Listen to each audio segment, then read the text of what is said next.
Thank you for clicking on the video, and today we are presenting here at Mimic a classic first edition Dungeons & Dragons module designated N1, which stands for Novice, and it's titled Against the Cult of the Reptile God by Douglas Niles, who's a veteran of the company and an accomplished author himself, and it was published by TSR back in 1982.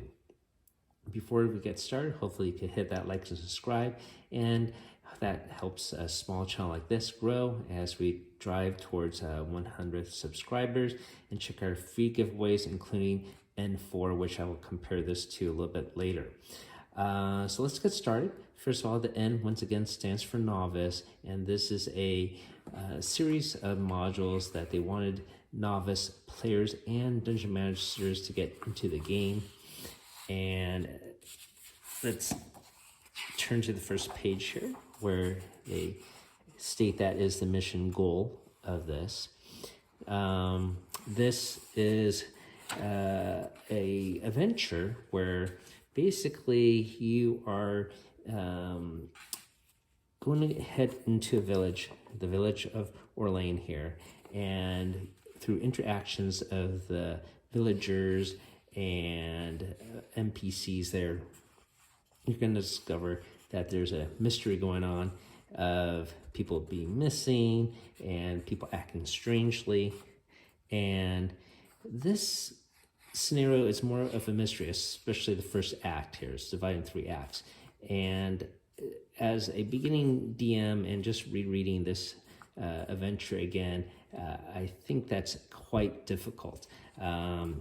This map here for the village here, there's nearly 30 locations here, and so this is more wide open.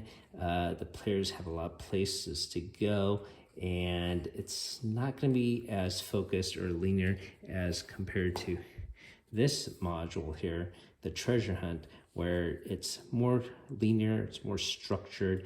I think it's a lot easier for a novice DM to get his feet wet DMing this module, and also players to get into it because there's less open-ended possibilities here. It's more focused and story-driven here. So that being said, the mystery itself involves a lot of clues here.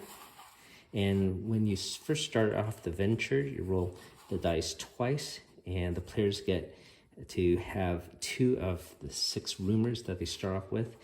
And that also lends to some of the difficulty here, because some of the rumors are false and some of them are true. And so they have to investigate what's going on. And obviously they think one of the rumors is true. They might end up doing the wrong thing. And that will cause some difficulty for the adventurers. The other thing that makes this N4 that we're going to give out on the channel far superior is in the back here. There was a troubleshooting section where, you know, players got into trouble or the DM had some questions. There's a little guide here in the back to denote what to do in these various situations. There is nothing like that in this module at all. So it's really up to the DM to really read every single paragraph, every single clue, what is true and what is false, and keep it in his head. And once again, as a N1 start of the novice line, I think it was a mistake. So I mean, I would put this more maybe in the X line or something else, but as an N, it fails. Now, as far as the story goes, you know, it's okay. We'll flip through the pages here. It's pretty generic. The creatures are, you know, classic D&D monsters, skeletons, troglodytes, and of course you will encounter cultists. And then the reptile god, going to be a mild spoiler here, it's going to be a naga. So that's a cool creature for adventurers to encounter. But yeah, there's a lot of rooms for them to explore. I think the other thing that makes this module difficult for even novice players is when you get into these dungeons, they have one of the things I dislike, especially if you're playing like a role-playing game on a computer, is there are random encounters. Let me see if I can find you an example here. Yes, like for example here, there is a table here. You got to roll for wandering monsters. Now, I understand this might give some replayability to the campaign or get experience points, but you know, with all those rooms you saw on the map of the dungeon, there's plenty of other critters that they actually have to go and slay. There is no real option for them to necessarily bypass or trick them or talk their way out of, such as in this adventure.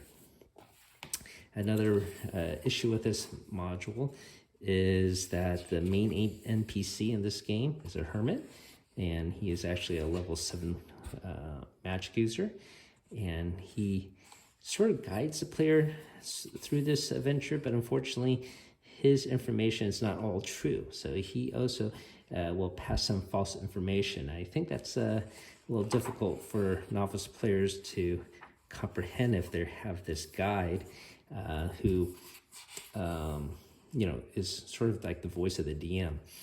So I never actually picked this module up when I was a kid, and I think I know why now, and I know why we never ran it because of this problem. So just flipping through here, here's another table of wandering monsters here.